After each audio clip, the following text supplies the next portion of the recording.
नमस्कार, जय हिंद। भारत तक का सबसे खास शो मित्र देश देख रहे हैं आप और मैं हूं आयुष।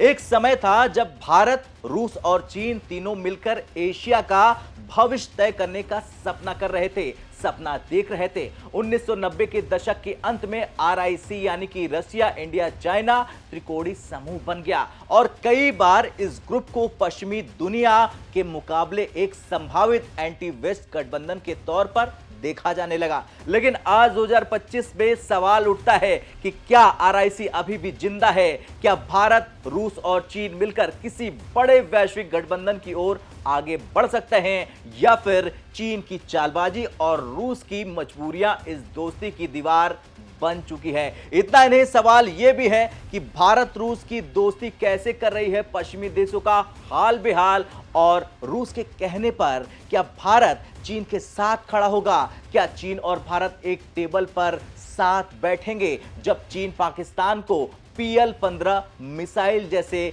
हथियार दे रहा? और क्या रूस की यह कोशिश नेटो को घेरने की चाल है? आज का विश्लेषण बहुत खास है क्योंकि हम लाए हैं आरआईसी त्रिकोण पर पूरी सच्चाई, रूस की नई कोशिश, भारत की दुविधा और चीन की चालबाजियां।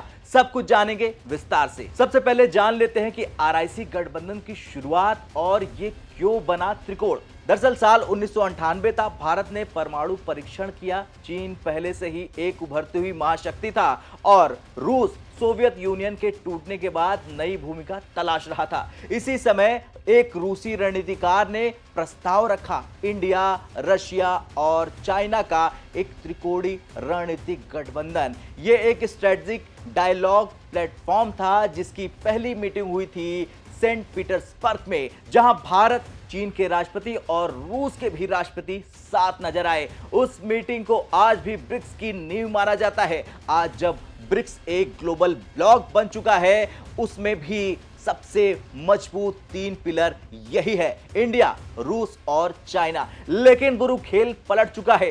साल 2020 आपको याद होगा, गलवान घाटी की घटना ने सब कुछ पलट कर रख दिया, बदल कर रख दिया। भारत और चीन के बीच तनाव इस कदर बढ़ा दिया कि आरआईसी की मीटिंग दोबारा नहीं हो सकी। आरआईसी यानी कि Russia, India, China dialogue group 2002 में अस्तित्व में आया, जब इन तीनों देशों ने पहली बार विदेशी स्तर की मीटिंग की। लेकिन इसकी ताकत का अंदाजा इस बात से लगाया जा सकता है, अगर ये तीनों देश साथ आते हैं तो पूरी दुनिया की भू राजनीति पलट सकती है। अब बात करते हैं रूस की। 2024 में जब पुतिन ने 5वीं बार राष्ट्रपति पद की शपथ ली तो उन्होंने आरआईसी को फिर से सक्रिय करने की बात कही। हाल ही में रूसी विदेश मंत्री सर्गेई लावरोव ने बयान दिया और भारत और चीन को रूस के साथ एक मंच पर लाने की कोशिश की ताकि एशिया में स्थिरता लाई जा सके। रूसी विदेश मंत्री ने अचानक से एक पुराना लेकिन बहुत ही अहम मुद्दा उठाया है, आरआईसी यानी कि रशिया, इंडिया, चाइना त्रिकोण का। और ये कोई आम बयान नहीं है।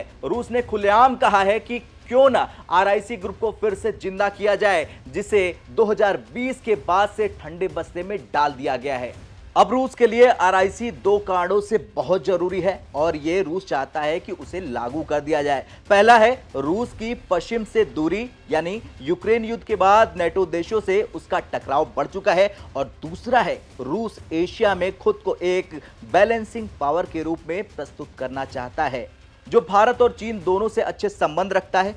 लेकिन रूस की ये कोशिश क्या सच में सफल हो सकती है? क्या भारत और चीन की कड़वाहट इतनी आसानी से मिटाई जा सकती है? दरअसल जवाब तो नहीं है, लेकिन भारत के लिए आरआईसी हमेशा एक जटिल मामला रहा है। जहां रूस से रक्षा सहयोग मजबूत हुआ है, वहीं चीन से लगातार सीमा विवाद बढ़ता चला आया है और इसकी वजह है चीन की चालबाजियां।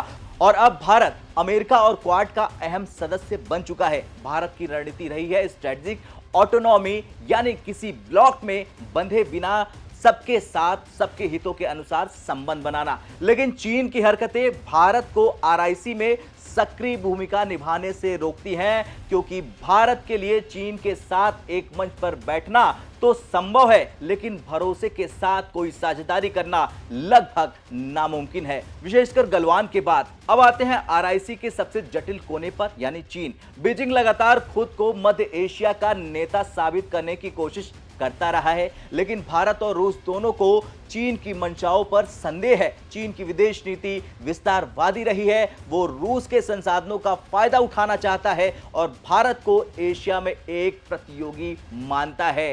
इसलिए जब रूस भारत चीन को साथ लाने की कोशिश करता है तो चीन की नीयत सबसे बड़ी दीवार बन जाती है। वो दिखाता है कि वो सहयोग के लिए तैयार है, लेकिन असल में वो अपनी चालें चल रहा होता है। वैसे अगर आरआईसी गठबंधन सफल हो जाता है तो ये दुनिया की कुल आबादी का लगभग 40% और जीडीपी का बड़ा हिस्सा कवर करता है। लेकिन हकीकत तो यह है कि आरआईसी कभी भी पूरी तरह से ब्लॉक की तरह काम नहीं कर पाया। ब्रिक्स के मुकाबले आरआईसी ज्यादा कमजोर रहा है, क्योंकि इसमें चीन भारत तनाव सबसे बड़ा मुद्दा रहा है। यहां तक कि आरआईसी की कई मीटिंग सिर्फ सिंबॉलिक बनकर रह गई। अब आते हैं असली सवाल पर, क्या भारत और चीन फिर से एक टेबल पर आ सकते हैं? दरअसल रूसी विदेश मंत्री सरगेई लावरोव का बयान है और उनका दावा है कि भारत और चीन के रिश्ते बेहतर हो रहे हैं और पश्चिमी ताकतें इन्हें आपस में लड़वाना चाहती हैं। पर क्या यह सच है? दरअसल साल 2025 में पाकिस्तान ने नापाक हरकत की, भारत में मिसाइलें और ड्रोन दागे, और जो दागी गई मिसाइलें और ड्रोन है वो चाइनीज ओरिजिन की थी। PL-15 मिसाइल, जो बियॉन्ड विजुअल रेंज मिसाइल मानी जाती है, वो भारत पर इस्तेमाल हुई लेकिन फेल हो गई। भारत के पास अब उन मिसाइलों का स्क्रैप है जिसे जापान, अमेरिका और यहां तक कि फ्रांस और ताइवान भी स्टडी करना चाहते हैं, क्योंकि वो जानना चाहते हैं कि चाइनीज टेक्नोलॉजी की असली ताकत क्या है। और चीन का जवाब बड़ा अजीब था। ये एक्सपोर्ट वर्जन था जिसे हम डिफेंस एग्जीबिशन में दिखा चुके हैं। तो सवाल खड़ा होता है कि जो देश भारत के खिलाफ पाकिस्तान को हथियार दे रहा, क्या उसके साथ भारत किसी ग्रुप में शामिल हो सकता है? सवाल यह भी है कि क्या आरआईसी का मकसद नेटो को घेरना है? दरअसल रूस की यह बात बिल्कुल साफ है कि वो चाहता है कि भारत और चीन एक साथ आए ताकि पश्चिमी देशों के प्रभाव को बैलेंस किया जा सके। इस साल इंडियन ओशन में एक बड़ा नौसैनिक युद्धाभ्यास भी होने वाला है, जिसमें यूरोपीय देश फ्रांस, जर्मनी, नीदरलैंड और स्पेन भी शामिल होने वाले हैं। रूस को लग रहा है कि नेटो धीरे धीरे इंडो पैसिफिक में अपनी पकड़ बना रहा और यही वजह है कि वो चाहता है कि आरआईसी फिर से खड़ा हो और एक नया अलायंस बने नेटो के जवाब में। रूस के लिए यह सपना बहुत अच्छा है, पर जमीनी सच्चाई इससे अलग है। जमीनी सच्चाई यह है कि भारत और चीन के बीच विश्वास की बहुत बड़ी खाई है। पाकिस्तान को JF-17 फाइटर जेट देना, PL-15 मिसाइलें देना और अब रिपोर्ट्स आ रही हैं कि चीन J-35 5th generation fighter jet भी पाकिस्तान को देने वाला है। वैसे गुरु, आपको यहां यह भी बता दें कि रूस के विदेश मंत्री के बयान के बाद इस समय अमेरिका में हड़कंप मचा हुआ है। लावरोव के इसी बयान के बाद अमेरिका मानो भड़क उठा है, इतना कि खुद अमेरिका के राष्ट्रपति डोनाल्ड ट्रंप आकर भारत को लेकर धमकियों पर धमकी दिए जा रहे हैं। कहते जा रहे हैं कि अगर भारत ने रूस से तेल खरीदना जारी रखा तो वो भारत पर 1, 2 या 10 नहीं बल्कि 500% टैरिफ लगा देंगे। 500% टैरिफ लगाने की धमकी अमेरिका के राष्ट्रपति डोनाल्ड ट्रंप दे रहे हैं, वो भी तब जब भारत लगातार पिछले 3 साल से ज्यादा वक्त तक रूस से तेल खरीद रहा है और छाती ठोक के खरीद रहा है और कह रहा है कि हमें जो करना है हम करेंगे, आपको जो करना है आप करिए। लेकिन अब अमेरिका के पास आज के समय में सबसे बड़ा हथियार टैरिफ है और अमेरिका ने अब भारत को कड़ी चेतावनी दी है। अमेरिका ने कह दिया है कि अगर भारत रूस से तेल, गैस या पेट्रोकेमिकल खरीदता है तो उस पर 500% टैरिफ लगाना चाहिए। यह बात अमेरिकी सीनेटर रिचर्ड ने यूक्रेन की राजधानी कीव में कही। उन्होंने भारत और चीन को निशाने पर लेते हुए कह दिया कि रूस से जो भी देश तेल, गैस और पेट्रोकेमिकल्स खरीदेंगे उन पर 500% टैरिफ भारत और चीन पर लगाना चाहिए। दोनों देश रूस का 70% तेल खरीदते हैं।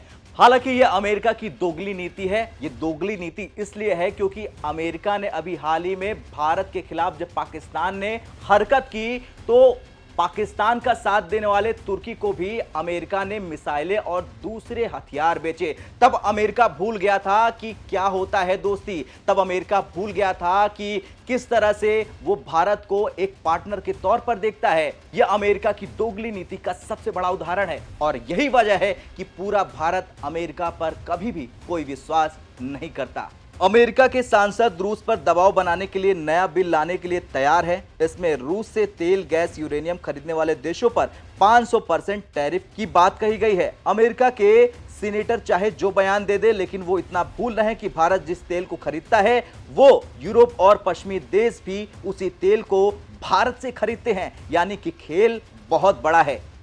जी हां, इस बात का जिक्र कई बार भारत के विदेश मंत्री डॉक्टर जयशंकर भी कर चुके हैं। जिस तेल को लेकर बार बार यूरोप और अमेरिका भारत को धमकी देते हैं या फिर देते आए हैं, उसे लेकर कई मौकों पर भारत ने रियलिटी चेक भी दिया है। भारत ने आंख में आंख डालकर यह कहा है कि आप भले ही रूस पर प्रतिबंधों का जिक्र करते हो, लेकिन तेल खरीदारी के मामले पर आप वही रूसी तेल भारत से खरीद रहे हैं, और सिर्फ भारत से नहीं, बाकी और देशों से भी आप लगातार रूसी तेल को खरीद रहे हैं जो उन देशों ने खरीदा है। अब यहां समझने वाली बात है कि अगर अमेरिका भारत पर 500% का टैरिफ लगाने की धमकी दे रहा और ऐसी परिस्थिति में भारत पर 500% टैरिफ लग जाता है, तो इसका असर सबसे पहले अमेरिका पर पड़ने वाला है, क्योंकि अमेरिका के साथ साथ यूरोप के कई देश भी इस तेल को खरीदते हैं, जिस वजह से इसका असर निश्चित तौर पर पड़ने वाला है। यानी ये खतरा भारत से ज्यादा दुनिया भर के शक्तिशाली देशों पर होगा, और फिर इस चेतावनी से भारत भड़क सकता है और रूस और चीन के साथ करीब जाने के लिए मजबूर हो सकता है, जिसके बाद अमेरिका और अमेरिका का कोई भी सांसद कुछ नहीं कर पाएगा। तो अब 2025 में ऐसी स्थिति आ गई है कि रूस चाहता है कि आरआईसी के जरिए वो वैश्विक मंच पर पावर ब्रोकर बन जाए। भारत चाहता है कि चीन की आक्रामकता पर लगाम लग जाए, लेकिन बिना किसी बाइंडिंग अलायंस के, और चीन चाहता है कि आरआईसी का इस्तेमाल अपने हितों को साधने के लिए वो करे, न कि भारत या रूस की ताकत बढ़ाने के लिए। इसलिए सवाल ये नहीं है कि आरआईसी बन सकता है या फिर नहीं, सवाल यह है कि क्या भारत, रूस और चीन के हित कभी एक जैसे हो सकते हैं कि नहीं। वैसे भारत के पास तो कई दूसरे विकल्प भी हैं। अमेरिका और क्वाड के साथ संबंध बनाए रखना, रूस के साथ रणनीतिक साझेदारी को गहरा कर लेना, चीन के साथ सावधानी से काम करना लेकिन भरोसा न करना, और G20, ब्रिक्स और एससीओ जैसे मंचों का इस्तेमाल करना। यानी भारत को अपनी मल्टी अलाइनमेंट स्ट्रेटजी जारी रखनी होगी, जिससे वो हर देश के साथ अपने हितों के अनुसार अलग संबंध बनाए, न तो आरआईसी में अंधविश्वास, न ही क्वाड में पूरी निष्ठा। खैर, आरआईसी एक सपना था एक एशियाई शक्ति के रूप में उभरने का, लेकिन आज के भू राजनीतिक हालात में यह सपना अधूरा है। रूस की पहल सराहनीय है, लेकिन चीन की नीयत पर भरोसा करना मुश्किल है। भारत के लिए सबसे अहम यह है कि स्वाभिमान, सुरक्षा और सामरिक संतुलन। आरआईसी अगर फिर से जीवित होता है तो भारत को अपनी शर्तों पर ही इसमें भाग लेना चाहिए, वरना ये त्रिकोण एक झूठी आकांक्षा बनकर रह जाएगी। आपका इस पूरे एपिसोड में साथ देने के लिए धन्यवाद। आपको क्या लगता है, क्या भारत, रूस और चीन कभी एक साथ हो सकते हैं? नीचे कमेंट कर जरूर बताइए। मिलते हैं मित्र देश के अगले एपिसोड में, तब तक के लिए जय हिंद, जय भारत।